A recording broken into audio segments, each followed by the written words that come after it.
Hey, it's Chris from Military Aviation History, and we're standing in front of a B-25J, which is, by the way, one of the most beautiful B-25s you will ever see. It is beautifully restored in flying condition, and as much as is humanly possible, she is put back into the configuration of 1943.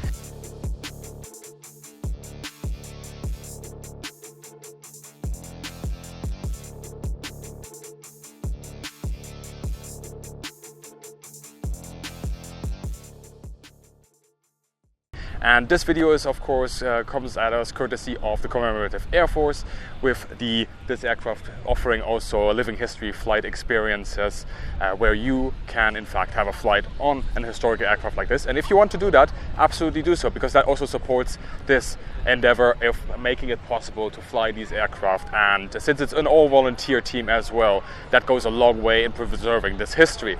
So I'll have all of that information in the description. And also keep in mind, Inside the Cockpit is 100% community funded, with supporters, channel members, and of course the crowdfunders for this US trip. And a specific thank you here also to William H., who sponsors this episode. And yes, we're at Oshkosh 2023. There's going to be engine noises, there's going to be people. Let's just embrace the aviation culture that is over here. So let me take you closer to the aircraft. Miss Mitchell then, of course, is a B-25J, and she is set up in the bomber configuration. So you'll see a couple of things on the aircraft that don't look like other B-25s that you might have seen, but I'll point those out as well.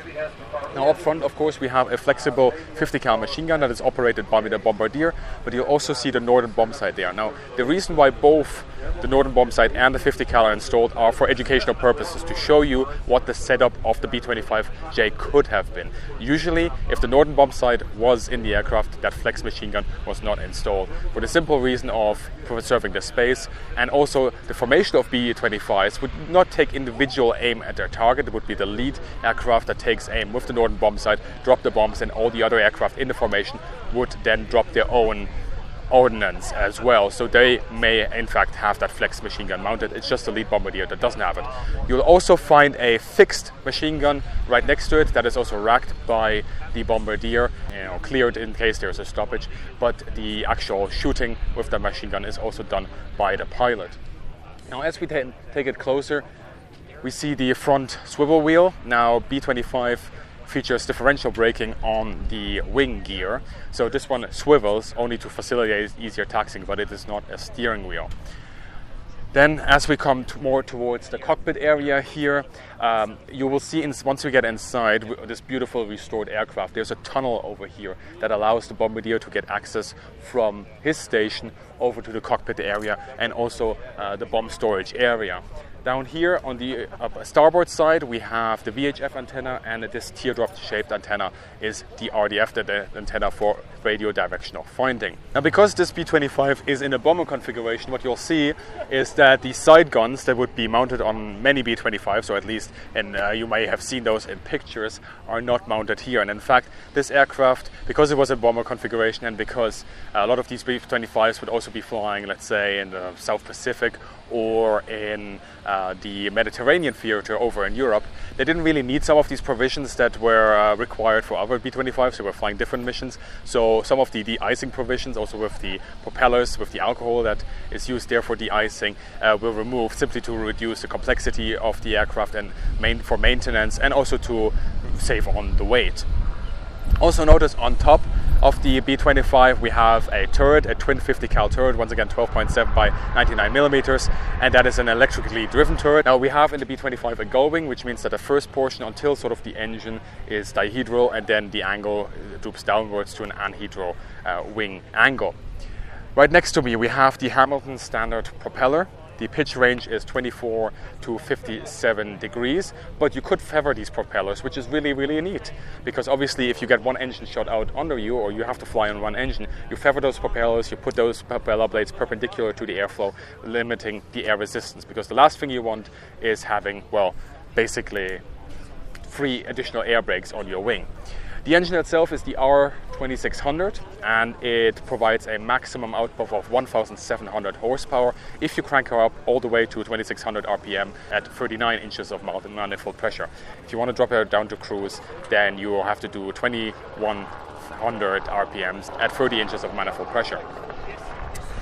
The engine also features a 2-stage supercharger You have the carburetor intake all on the top, and then you have these outlet flaps here for the air cooling, because it's of course a 14-cylinder air-cooled engine. Now I'm standing right under the leading edge here of the inner portion. The hydraulic reservoir of the aircraft would be mounted just inside here, and then behind me we have two fuel tanks. We have your main 180 gallons and we have the aux 150 gallons.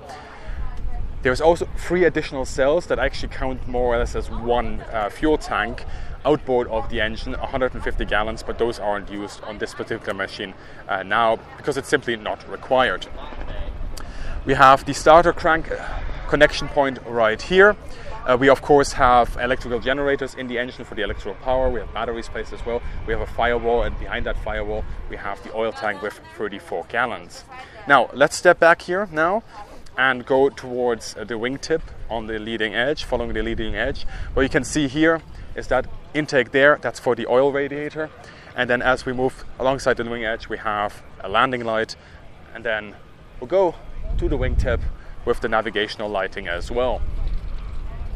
The aileron here, fabric covered. The rest of the aircraft is metal sheeting, but the elevator is fabric covered, but it does also have a variable trim tab. And then as we move along the trailing edge, we find a flap, the engine nacelle, where the gear is also stored. That gear swings in rearwards as these doors are open, and then they close up nicely.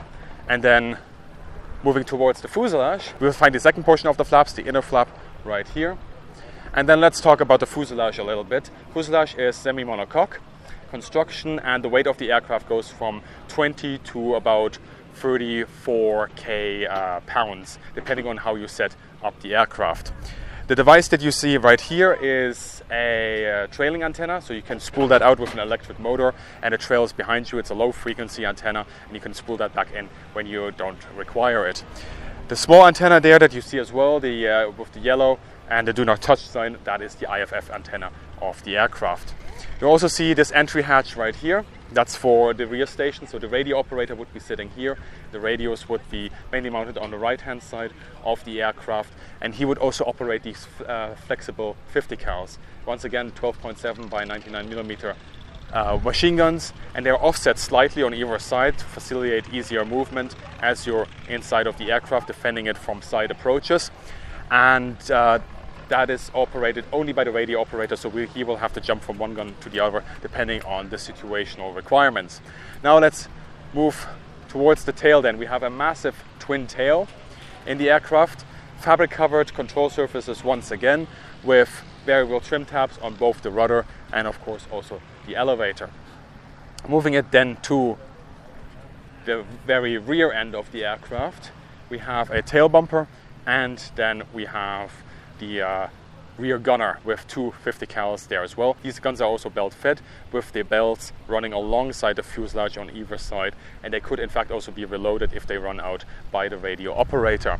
So a neat feature with this aircraft as well is that the turret design is basically the same one as you'd find on the A-26 B-26 Invader, but the internal spacing of this turret is somewhat different as it would have been on the other aircraft, right?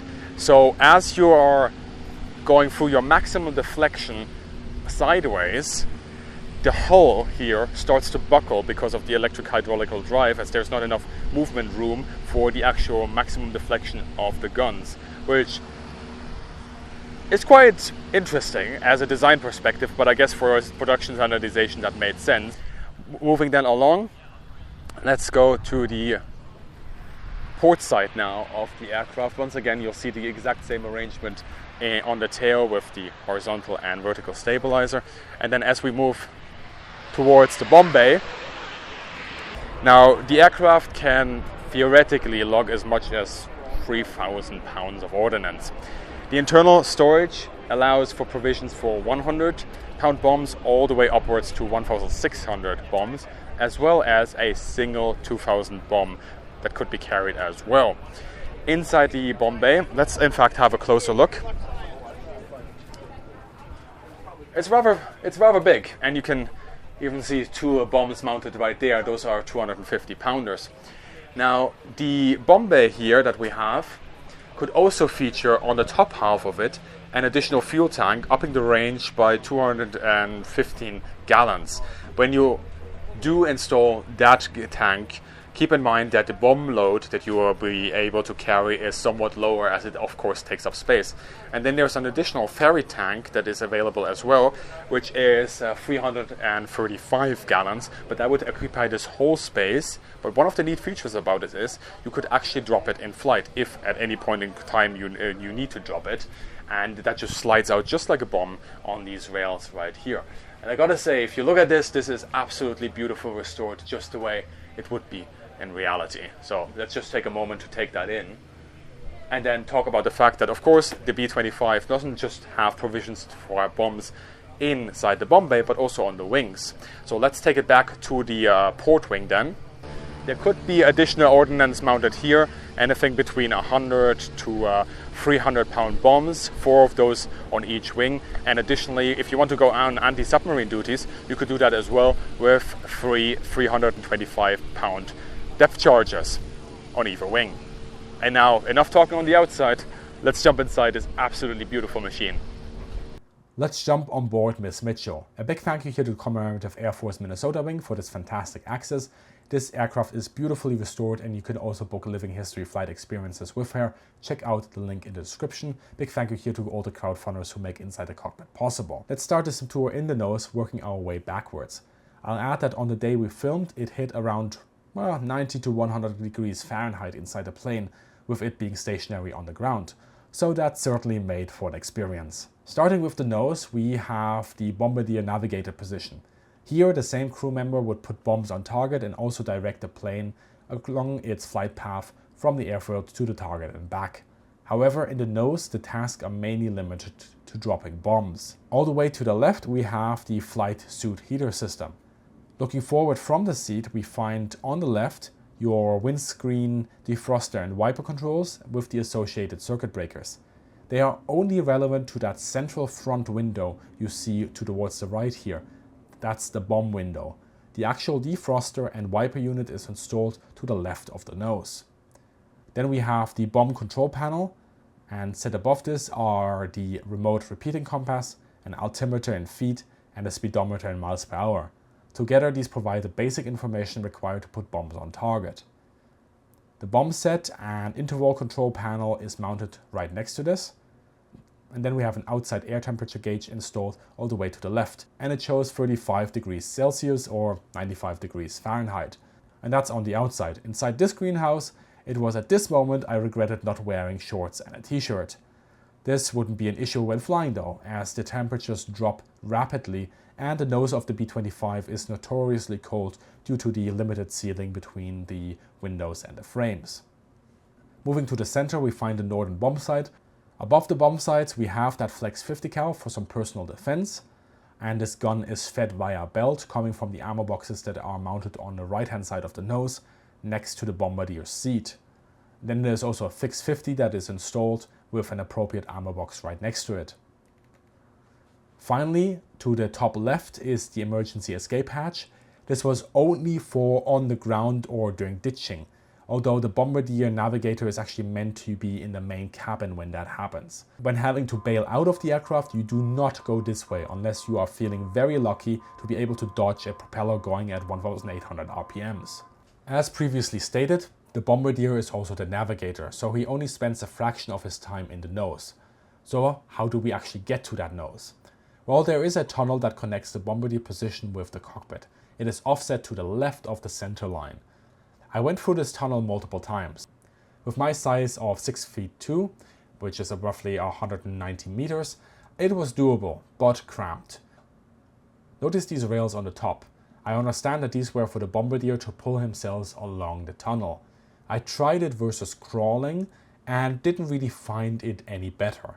This may be down to personal preference, or perhaps it makes more sense once you actually start wearing some of that flight equipment that often makes you a bit more, shall we say, bulgy from the chest to the waist. Crawling might be a bit more complicated then, but for now that is just speculation from my experience. Now we are in the cockpit. As always, I will go through this clockwise. We start on the pilot's left, swing over to the central instrument board, then head up the right hand side with the co-pilot station, and finally we will finish this off with the control yoke. On the far left of the pilot, we have his flight suit heater connection, And then to the left of the seat, we have the localizer radio control box, as well as the IFF selector switch and the transmitter. In the red box, we have the push buttons for the IFF detonators. Moving forward, we have the radio receivers, as well as the pilot's bombing control panel and the radio filter for ground-to-air communication with integrated radio tone signals for navigation. I described how this works in past videos, so I will skip over this for now. And then finally, we have the interphone jack box.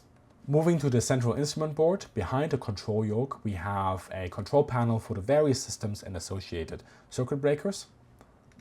And then moving to the front instrument gauges, we find all you need for flying. Going from the left to right, top to bottom. First up, a pilot direction indicator. And then we have a speedometer in miles per hour with a modern course deviation indicator below it. Third column, an artificial horizon, then a heading directional indicator, as well as a modern course deviation indicator. This is followed by a modern communication panel, as well as the altimeter in feet and a vertical speedometer. On the final column, we find a twin needle manifold pressure gauge for the engines, and then the same applies to the RPM gauge, and beneath this we have then the turn and slip indicator. Then in the central position we have a modern navigation and communication system. Above all this we have the old school gun sight for the pilot to shoot his caliber 50 or to align the plane with the target when doing low altitude bombing. We also have a whiskey compass, and a really cool feature here that could also be dismounted, it's the Astro Compass. Now we continue to the co-pilot side.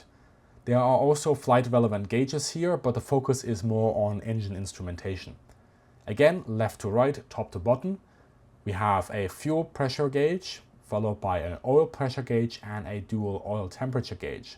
Next up, the cylinder head temperature gauge, an artificial horizon, and a flap and gear position indicator. Then fuel quantity indicators for the front and the rear tanks. Below this, the carburetor temperature gauge, and then we continue with an hour meter and the hydraulic and brake pressure gauges. And finally, we have a clock. The final switch you see there is for the pitot-static tube. Then, straight behind the co-pilot's control yoke, we have the emergency shutter for the right engine, and this is mirrored on the pilot side for the left engine. The red handle is the parking brake, and then in the middle we have the master switches for the defroster, Bombbay doors and radios, with the associated circuit breakers, including those for the lighting controls. Moving towards the right hand side, first off, on the central dash we have the electrical panel with 2 ammeters as well as a voltmeter, and then a suction gauge is on the top right. Further to the right we have the circuit breaker panels for the avionics systems, and then we have the radio compass control unit. Let's now loop back to the central console installed between the 2 crew positions. In the center we have the ignition switches. Below this we have switches that are set in a row. Let's go from the left to the right. We have the booster pump circuit breakers, then we have the landing light switches as well as the booster pump switches, as well as the primer and starter switches. The bottom row has the fuel transfer switches, and then finally the feather push buttons for the propellers are mounted on top to either side. Then we have the central pedestal. The levers on the left are the throttles, allowing both individual and dual control. The same goes for the propeller controls in the center, as well as the mixture controls on the right. To the left we have an elevator trim wheel. Just in front of the wheel an indicator shows the pitch trim setting. On the lower end of the pedestal we have the throttle as well as the mixture lock, and then we have the carburetor air heat controls to the left. These are operated by the co-pilot, and the lower lever is the supercharger control. Below all this, now on the floor of the cockpit, we find the flap lever as well as the controls for the engine cowl flaps. Then, and this time set right between the seats and usually covered by a plate when the plane is on the ground, we have additional controls. Up front we have an aileron trim wheel with a trim indicator, and the same goes for the rudder trim. The big lever, you guessed it, that's your emergency hydraulic hand pump. And right next to this, the emergency brakes for the right and left gear. And then all the way in the rear, we have the hydraulic system selectors for the hand pump. Then as we swivel back to the front and look at the control yoke, looking downwards, we find the rudder pedals for yaw control. And then we have the control lock used on the yoke once the plane is parked. On the pilot's control yoke for pitch and roll control, we find a push to talk button for the radio on the left. And then on the right side of the yoke, we have the intercom. I don't believe a trigger or bomb release switch is installed in this aircraft, though this could of course be a feature in the plane. An escape hatch rounds off this area. Again, this is for on-ground emergency only after a crash landing or during ditching. A bailing out hatch is on the underside of the plane. Incidentally, that's also where you enter the cockpit from the ground. Finally, here is a short segment of a longer interview that I had with the pilots of the B-25, giving you some impressions of the plane. Starting the B-25, it's a two-hand process for the pilot flying. We have 3 engine start switches here. The middle switch is the energize switch, which spins up the starter inertially. Once it spins up, we mesh the starter, which is acting like a starter solenoid, to engage and start the engine. At 6 blades, we begin priming and turn on the magnetos.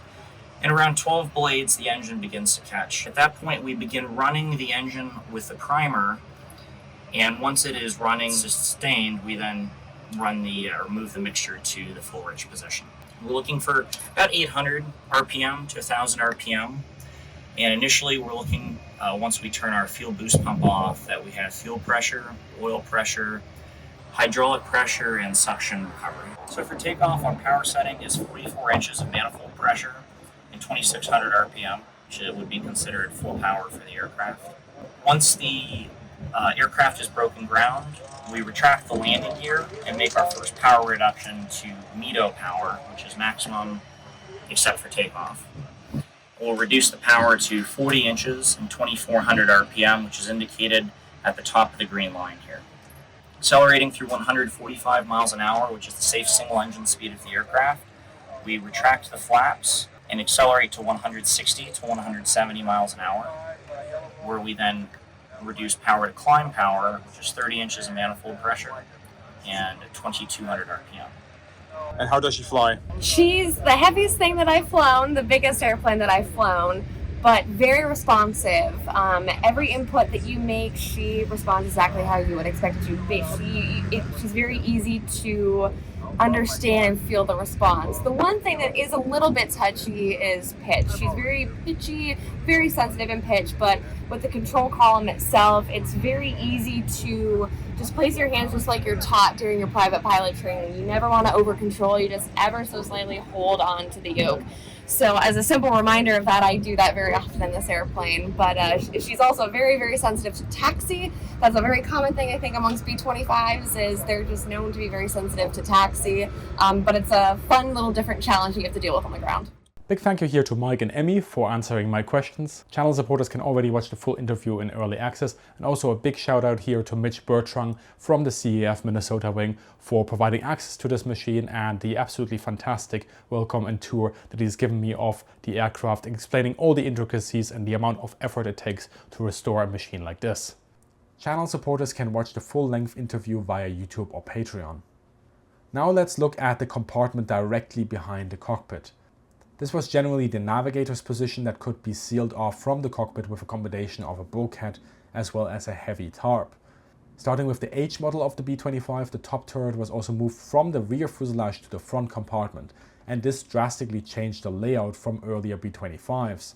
Some changes are also found here for modern conveniences and the flight experiences that Mitchell offers. The top turret was operated by the flight engineer.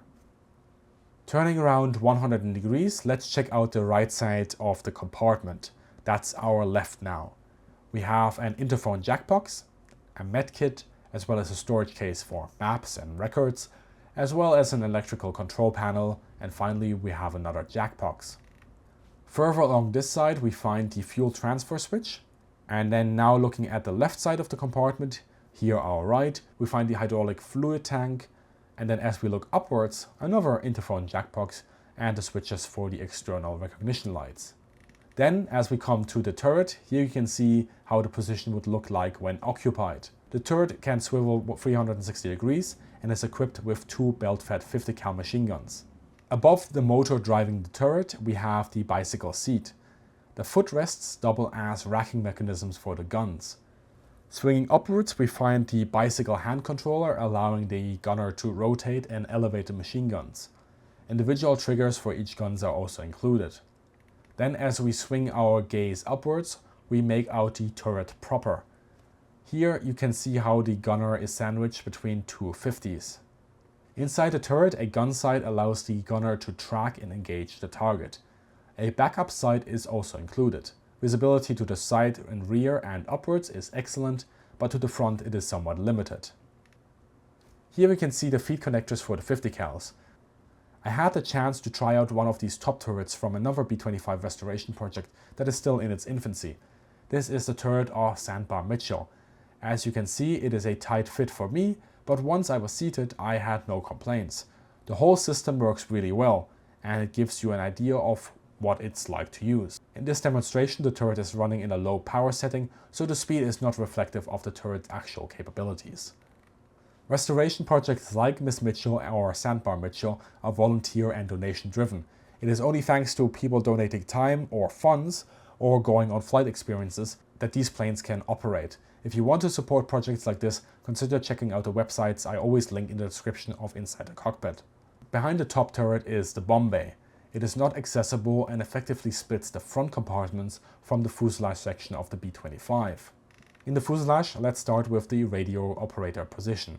The radio operator operates the aircraft's radio transmitters and receivers, also assists with navigation, and is also operating guns for the defense of the aircraft as a waist gunner. As you can see, moving from the fuselage to the front section is possible. After all, rails could also be installed just like in the tunnel, but with the equipment that's installed. To the left here we have the short-range command radio set for air-to-air and air-to-ground communication, and to the right we have the DC-AC converter. That all makes it somewhat difficult to traverse this area. Now the radio operator has a foldable table as a work surface, and here he could place maps, equipment, and also use the Morse tapper. Straight in front of him, in the lower position, is the liaison radio receiver set, and installed above it is the main transmitter set. These are long-range radio sets for air-to-ground communications. Offset to the right from the transmitter is the antenna tuning set. Opposite this, the IFS system with an integrated frag charge that was used to detonate the set if the plane went down to prevent its capture by enemy forces. Below the foldable table we have a stored crank that would allow the crew to extend and retract the flaps. We also find another radio set. Right next to this we have the low frequency trailing antenna and its motor, and it could be extended and retracted via a switch mounted right next to the upper transmitter. And then as a final piece in the puzzle, the radio operator also operates the downward facing camera for reconnaissance and bomb damage assessment purposes. This is mounted below his seat. Then the waist gunner positions. Normally these guns are used by the radio operator. They appeared in the H model as the upper turret was moved forward, so this space freed up as a result. And then of course you install 50s, because why wouldn't you? To prevent any space issues between the two guns, they are offset so that the operation of one is not impeded when the second gun is also deployed. In the stored position, they are locked via a simple spring tab which can be quickly released. These guns are balanced via a pulley system, making the operation very easy. However, there are no provisions from stopping you hitting your own wing or tail. So if you get trigger happy, you will Indiana Jones yourself. Yes, that part of the movie is realistic, that is a legitimate concern with many gunner stations during World War II. Additionally, around this area you'll find additional systems and equipment. First of all, around the waist gun positions you'll find the obligatory interphone jack boxes, as well as some fresh air vents. You also have the connectors for the flight suit heating system. And then there's a relief tube, as well as parachute flares, and then an emergency hatchet. The space can be illuminated by these dome lights with individual switches. Notice also the seats. One of these could have your name on it if you sign up for a flight experience. And then finally the tail gunner position. The ammunition for both 50 cals is mounted in the fuselage and would run along feed trays towards the guns. These trays are currently missing, but will be restored in the future, by which point that restoration project will be about 2 years in the making, showing off once again the effort and also money it takes to get something like this restored in volunteer settings.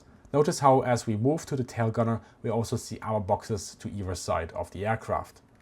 As we get to the tunnel towards the seat, you can start to see how my size gets a little bit problematic here. As we approach the seat, there is an interphone jack box and a flight suit heater receptacle installed to the right of the gunner. Notice also how the ammo feeds into the guns on either side, after looping in from the top.